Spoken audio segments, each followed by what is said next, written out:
అప్పటికి మోపిదేవిలో ఆశ్చర్యం జరుగుతుంది. ప్రధానమూర్తి కింద కలుగులో ఉంటుంది పాము, అందులో ఉంటాడు. వాయువుని వింటూ ఉంటాడు, వేదనాదాన్ని వింటూ ఉంటాడు. మంత్రాలు చదివేటప్పుడు దోషం ఎక్కువ వచ్చిందనుకోండి, స్వరంలో దోషం, కోపం వచ్చేస్తుంది. ఎవరిని ఏం చేయడు, కోపం వచ్చి అలుగుతాడు. అలిగి కలుగులోంచి బయటకు వచ్చేస్తాడు. బయటకు వచ్చేసి ఎదురుకుండా తొట్టు ఉంటుంది, అందులోకి పోయి పడుకుంటాడు. నేను లోపల ఉండనంటాడు.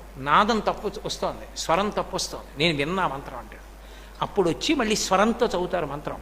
చదివి తప్పు అయిపోయిందయా, క్షమించు, నీ యథాస్థానాన్ని చేరమని అడుగుతారు. అప్పుడు ఒకసారి మళ్ళీ ఆ బుట్టలోంచి పైకి లేచి మళ్ళీ వెళ్ళిపోతాడు. అందరూ చూస్తుండగా జరుగుతుంది మోపిదేవిలో. నేను అబద్ధం చెప్పాను అనుకుంటున్నారేమో. మీరు కావాలంటే అర్చకుల్ని వెళ్ళి అడగండి, కిందే ఉంటుంది కలుగు, అందులోనే పడుకుని ఉంటాడు. అందరూ చూస్తుండగా బయటకు వస్తాడు. స్వరం తప్పినా, అనాచారం ఎక్కువైపోయినా బయటకు వచ్చేసి అలకపాన్ పెక్కి పడుకుంటాడు. మళ్ళీ వెళ్ళి వేదం స్వరంతో చెప్తే లోపలికి వెళ్ళిపోతాడు. ఆ నాదాన్ని ఇష్టపడతాడు కాబట్టి సర్పరూపంలో పడుకుంటాడు. చిన్న అపరాధం జరిగింది, ఒకసారి బ్రహ్మగారిని నిగ్రహించాడు. ఆ కారణానికి వచ్చి పుట్టలో పడుకొని ధ్యానం చేశాడు. అగస్త్యుల వారు కనిపెట్టారు, అది మోపిదేవి క్షేత్రం, కృష్ణా జిల్లా.